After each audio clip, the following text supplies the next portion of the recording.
that keep the freedom train moving. Friends, I'm sure, like many of you, I was at the April 15th Tea Parties. I spoke in Boston. I spoke at a very large event in New York City with Newt Gingrich, and was in the great event in Philadelphia. Last night, New Jersey, lots of enthusiasm. Tonight, I'm leaving for Dallas to speak before what are supposed to be 50,000 people. My friends, the Tea Party movement is becoming the most powerful political force in this country.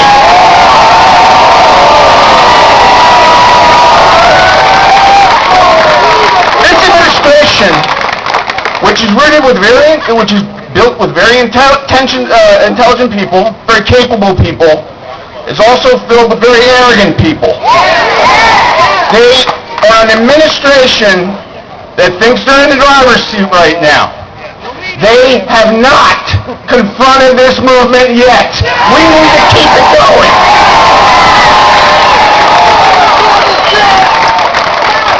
I want to start with some words about the holiday we celebrate today, July 4th.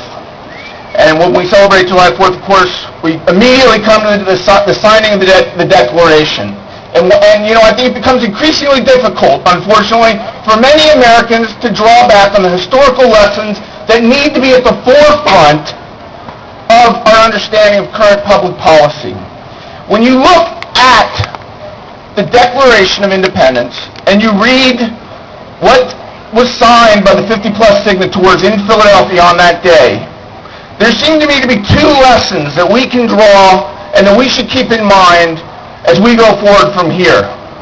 Number one was that in defining American liberty, our founding fathers never depicted it as a right bestowed on us by government. They said it was a right endowed to us by our Creator.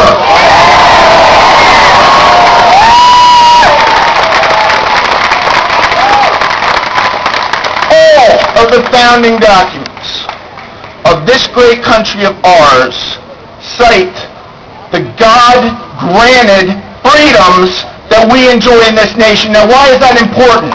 It's important because a God that gives us liberty we cannot have that liberty then taken away by government. It is our liberty to have and our liberty to defend.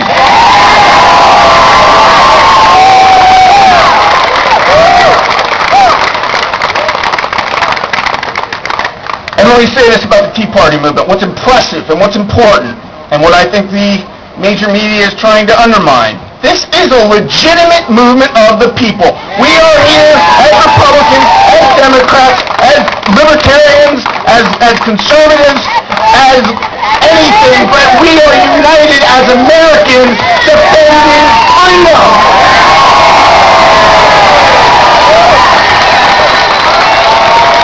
And when you think of freedom, you have to be drawn back to the Constitution of the United States.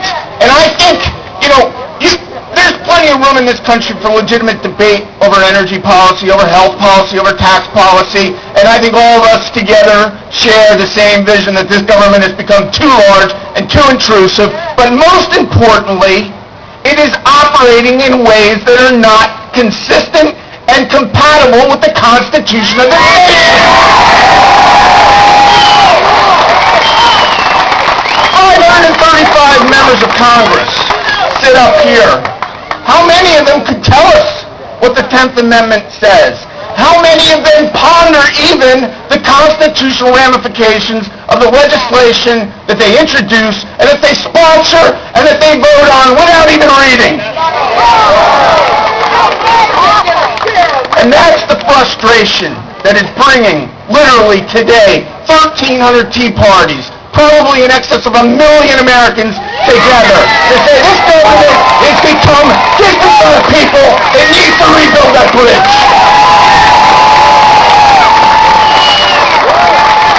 And I think we send the signal to those good, liberty-loving members of Congress that we will work with you, we will support you, and you can count on that support.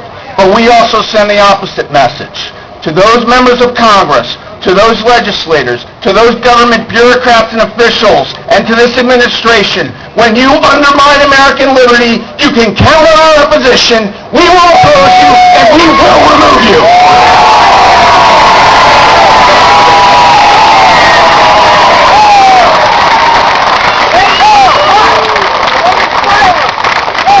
The arrogance of this administration started in the campaign that we all witnessed very closely.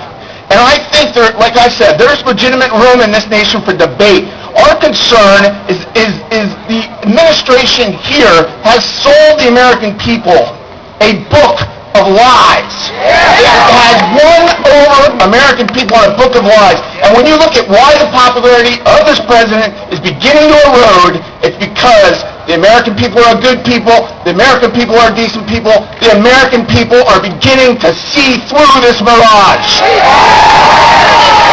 The same president who said he would discuss public financing for his campaign and then refused to do it, the same president who said he would not raise taxes and immediately on his first acts is introducing and sponsoring legislation that is among the greatest tax increases in American history in this cap and tax legislation, that is seeking a pay-as-you-go approach to health care. Let me tell you what that is. It is a euphemism for increasing taxes on the middle income of this classes of America. That is what this administration is doing. And that is the concern we have. They have misled the American people. They are misleading the American people.